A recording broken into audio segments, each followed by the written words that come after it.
We are Margaret and Harris McClamroch, residents of Avella and Glacier Hills retirement community. We're happy to be able to share a summary of our life experiences with you. We have chosen to cover the highlights of our lives at the expense of providing details and specifics about our lives. We'll provide a more or less chronological picture for each of us. Margaret will begin by summarizing her childhood and teenage years. I will then do the same about my childhood and teenage years. Then Margaret will describe our family life, her career, beginning in 1967 when we moved to Ann Arbor. I will then summarize my career. We will finish this tour by describing our lives since retirement and finally our lives at Glacier Hills. Turn it over to Margaret. Thank you. I was born in January in 1941 in New Orleans, Louisiana. My father, Vernon Hobart, was a press correspondent for the Associated Press in New Orleans, and with my mother, Maidie Hobart, they lived for several years at 821 Rue Royale in the French Quarter. My father served in the Pacific Theater in World War II, during which time my mother and I moved to Columbia, Missouri, to be near family. After the war, and for a short period in San Antonio in Texas, my family moved to Dallas, Texas in 1946. I spent most of my early years in Dallas, where I attended Thomas Jefferson High School. My brother Alan was born in 1953. I enjoyed my friends, and I was active in high school organizations. And in 1959, I left home in Dallas to attend college at the University of Texas in Austin, Texas. My life as a student at the University of Texas influenced my subsequent life in fundamental ways. I majored in elementary education. I joined Chi Omega sorority in 1959, and I met Harris McClamroch on a blind date in 1961. I graduated in the early summer of 1963, and Harris and I were married in Dallas late in the summer of 1963. Harris began graduate school in engineering in the fall, and I contributed to our finances by teaching kindergarten. I also began to take coursework in library science, thereby expressing my interest in children's literature. We had a busy and exciting life as graduate students in Austin. We became involved in the cultural and community life on the University of Texas campus, and these experiences motivated our decision to move to Ann Arbor, Michigan in 1967, once Harris had completed his doctorate degree and accepted an offer to become a faculty member at the University of Michigan. Harris? I was born October 7th, 1942 in Houston, Texas, the first of 4 children of Dorothy and Harris McClamroch. I grew up in Shreveport, Louisiana, where I attended public schools and worked in the family business. With the encouragement of my father, I was a dedicated age group swimmer, beginning at age 11. I swam competitively in high school for 2 years in college, and I have continued to swim on a regular basis since that time. I spent 8 years as a student at the University of Texas, Austin, from 1959 until 1967, completing bachelor's, master's, and doctorate degrees in engineering. I found the academic and social environment at the University of Texas to be a perfect fit for me. I was a typical undergraduate student. I made many friends and had many typical college experiences: football games, parties, late night studying, and dealing with the consequences of some immature decisions. I met Margaret through a mutual friend in 1961, as she said. At the same time, I was a serious undergraduate student. I learned about the foundations of engineering and science, and I was excited by the utility of advanced mathematics in solving difficult engineering problems. I was encouraged to attend graduate school by my subsequent research mentor, who happened to be a University of Michigan graduate. As a graduate student, I found that I enjoyed work on challenging engineering problems and mathematical topics, and that I was relatively successful in research in a field called dynamics and control.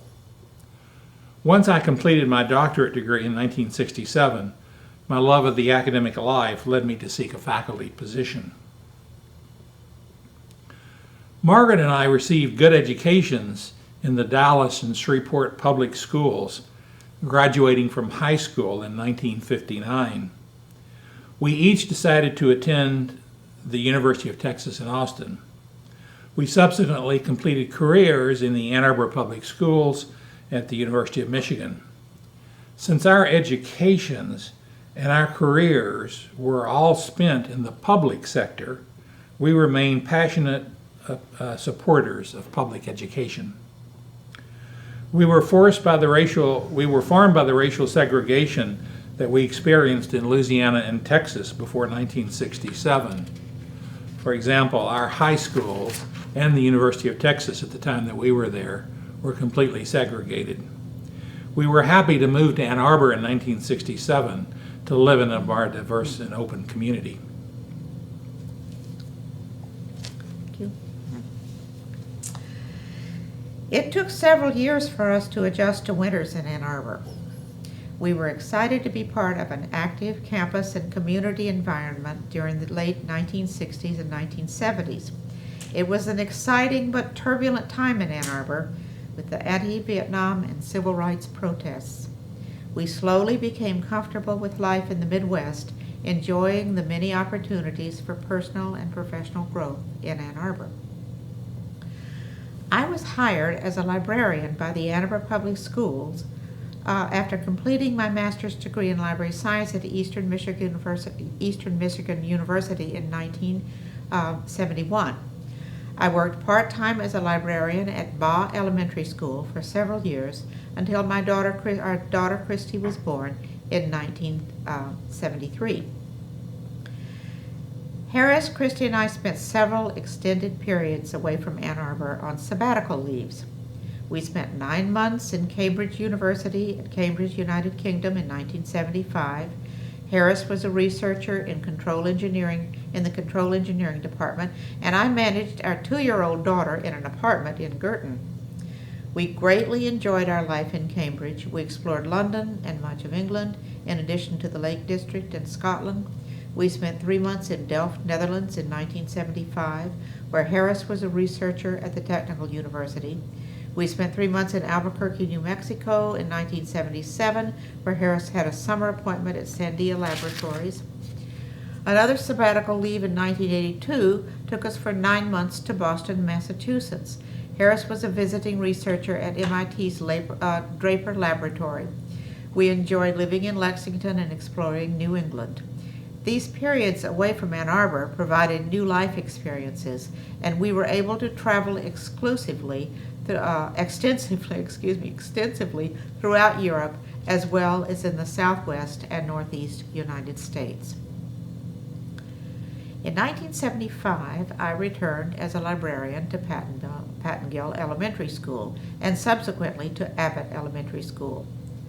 I was in the forefront of transition from libraries to media centers in the Ann Arbor elementary schools, and I helped to automate the library systems and to introduce children to the use of computers while maintaining my mission to introduce children to the power of books and literature for personal fulfillment and growth. I retired from Abbott Elementary School in 2002 after many years of meaningful work with children. My parents, Vernon and Mady Hobart, remained in Dallas until 1979, and at that time they moved to Ann Arbor to live at Glacier Hills. We shared many meals and experiences together during that time period. My parents were active residents at Glacier Hills. They enjoyed living in Ann Arbor, but they missed their Texas friends. For a short time, our daughter Christy worked as a server in the Manor dining room. My father died in 1990. My mother subsequently moved to an assisted living unit, a nursing unit, and finally to a memory care unit. Throughout this period, I was the care advocate for my mother. My mother died at Glacier Hills in 1999. These prior very positive experiences helped Harris and me make our decision to move to Glacier Hills in 2018.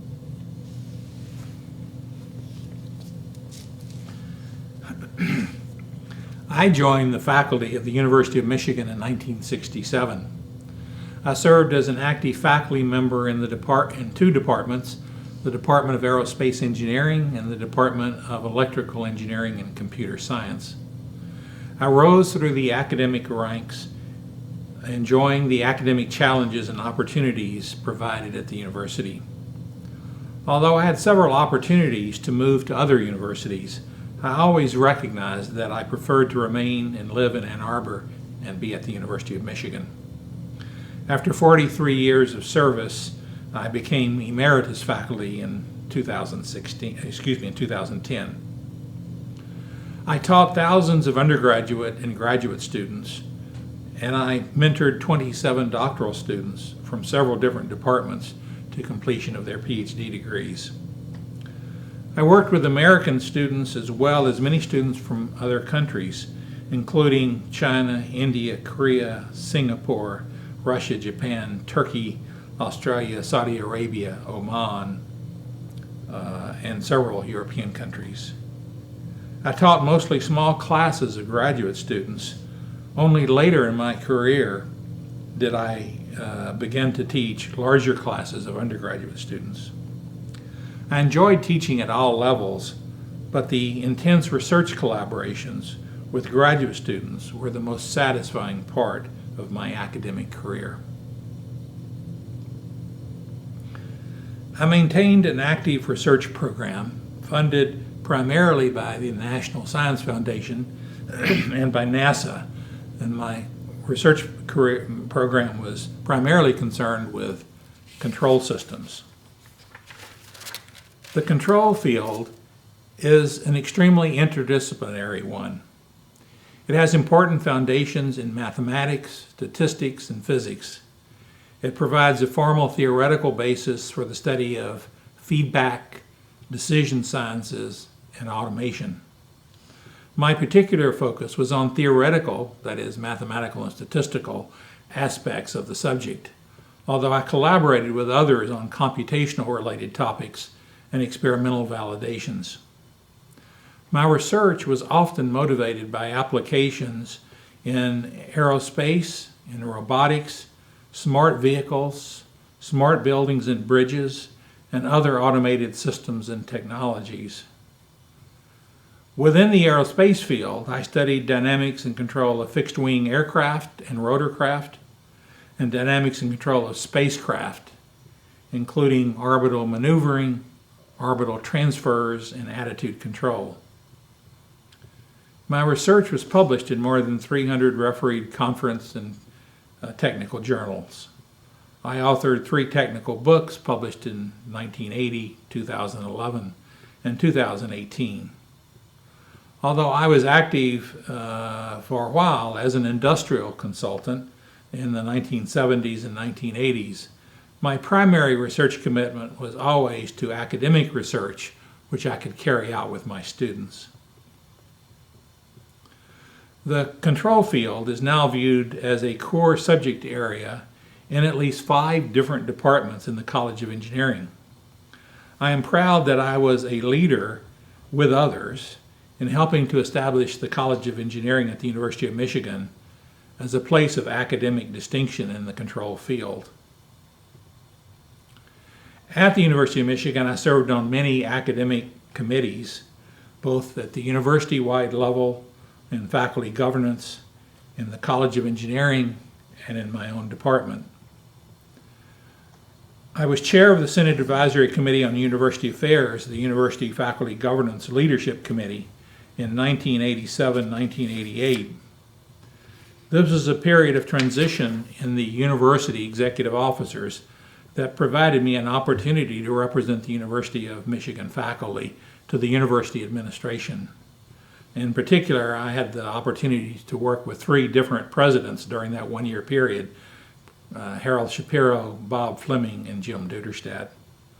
More importantly, this is when I first met and worked with Harold Johnson, our Glacier Hills friend, who was a presidential advisor at that time. Later, I served on the College of Engineering Executive Committee from 1989 to 1992, and then as chair of the Department of Aerospace Engineering from 1992 to 1996. Much of my time as department chair was spent during the late-stage construction of the department's François-Xavier Bagnoud, or FXB, building in 1994. Perhaps some of you know the Wayfield earth sculpture next to the FXB building on North Campus. I had the opportunity to help the artist Maya Lin in selecting the theme of this interesting and unique art. I led the transition of the department into the new building, in addition to managing the department's academic operations for the faculty, staff, and students. This was during a period of transition and turbulence in the College of Engineering. I was very happy to return to my regular faculty duties in 1996. I was also active in several professional organizations, primarily the IEEE Control Systems Society. IEEE stands for Institute of Electrical and Electronics Engineers and is one of the largest professional organizations in the world. I served as editor of the IEEE Transactions and Automatic Control, arguably the premier publication in the control field, from 1988 to 1992. After serving in several other executive positions, I was president of the Control Systems Society in 1998. I helped to organize many professional publications and international conferences. In this regard, I traveled extensively out throughout the United States and internationally. My contributions were recognized by several awards for research and leadership, including selection as an IEEE Fellow, Distinguished Member Award, and the IEEE Third Millennium Medal. Margaret and I enjoyed the period during my years as an active faculty member. Much of our life was built around events at the University of Michigan. We attended many university social events, lectures, concerts, films, and sporting events.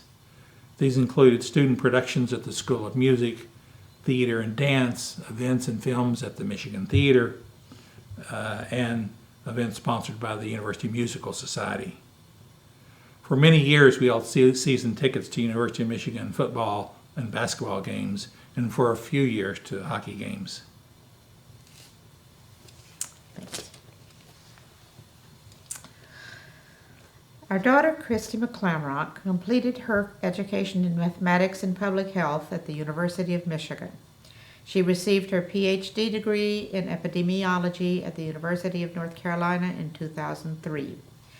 Christy married Madhu Iyengar in 2005, and our granddaughter, Kalyani Iyengar, was born in 2006. Christy, Madhu, and Kalyani lived in Woodstock, New York for several years, and since 2012 they have resided in Foster City, California. Harris and I regularly visited his family in Louisiana and Texas, and visited Christy, Madhu, and Kalyani first in New York and later in California. Other significant personal travels during our retirement years took us to many areas of the United States, Canada, and Mexico, as well as trips to Norway in 2002, Scotland in 2004, on a Danube cruise in 2007, to Jordan and Israel in 2009, to India for a wedding in 2005, and again in 2012 to visit, and to the Canadian Rockies in 2013, to France, Switzerland, and Germany in 2014, to Costa Rica in 2014, and to Israel and Palestine again in 2014. In the last few years, our travel has been primarily associated with family visits. Once I retired from the Ann Arbor Public Schools in 2002, I became an active volunteer in several university and community organizations, and I have found much satisfaction in these social relationships. I served for many years as an advisor and as a member of the House Corporation for Chi Omega Sorority, and I was active in the Pan-Hellenic Alumni Organization. I have been a member and continue to be a member of the Ann Arbor City Club, I've been a member of several sections of the Faculty Women's Club, and I was and continue to be in leadership positions in a gardening group and a group for international visitors. I continue to remain an active member of PEO Chapter X. Harris retired in 2010. He no longer taught courses, but he maintained close connections with colleagues at the university, and he regularly attended lectures and seminars. He continued his active engagement in research, publishing more technical papers. He completed a book based on 10 years of collaboration with 2 of his colleagues that was published in 2018. Harris and I enjoyed, and we continue to enjoy in retirement, being part of the broader University of Michigan community. We have continued to attend study of many films and lectures and events, including student productions at School of Music, Theater, and Dance, events and films at the Michigan Theater and the University Musical Society. We continue to be active participants in lectures and programs organized by OLI, the Osher Lifelong Learning Institute. We have been members at First Presbyterian Church since 1996. I served as a deacon and as moderator of deacons, and Harris served as an elder on the session. We provided leadership for a mission group that supported education and peace initiatives in Israel-Palestine from 2009 to 2019. With our daughter's encouragement, in 2016, Harris and I considered moving to the San Francisco area, but for a variety of reasons, we decided to downsize and remain in Ann Arbor. After several years of preparation for a move, we were offered a villa at Glacier Hills in 2018, and we moved in June of that year. We had to adjust to living in a smaller space without our own lawn and gardens. We have enjoyed the beautiful Glacier Hills grounds, and we have been happy to simplify our lives with fewer home maintenance responsibilities. We knew many residents at Glacier Hills when we first moved, so it was relatively easy to feel a part of the Glacier Hills community. I began to work in the library and made new friends. I also enjoyed regular use of the Wellness Center. In addition, Harris and I attended and enjoyed many of the wonderful musical concerts and other social events for residents.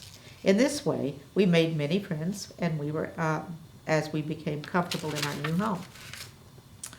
Of course, all this changed in early March of this year, when we instantaneously transitioned from a busy life on the Glacier Hills campus and the U of M campus to a sedentary life restricted to our villa. Meals have become a central marker of the day, and we have worked together to make them special. We have been able to avoid grocery stores and shopping in crowded stores thanks to the help of the Glacier Hills staff, Amazon, and several of our good friends. With some effort, we have maintained our mental equilibrium, and this has been achieved by expanding our reading programs and by accessing entertainment and educational content on Netflix, the Met Opera broadcasts, YouTube, Zoom, and other websites. We have not been as successful in maintaining our exercise program. But we do look forward, as we all do, to returning in some measure to our prior pandemic lives with the broader Glacier Hills community. Thank you. Thank you.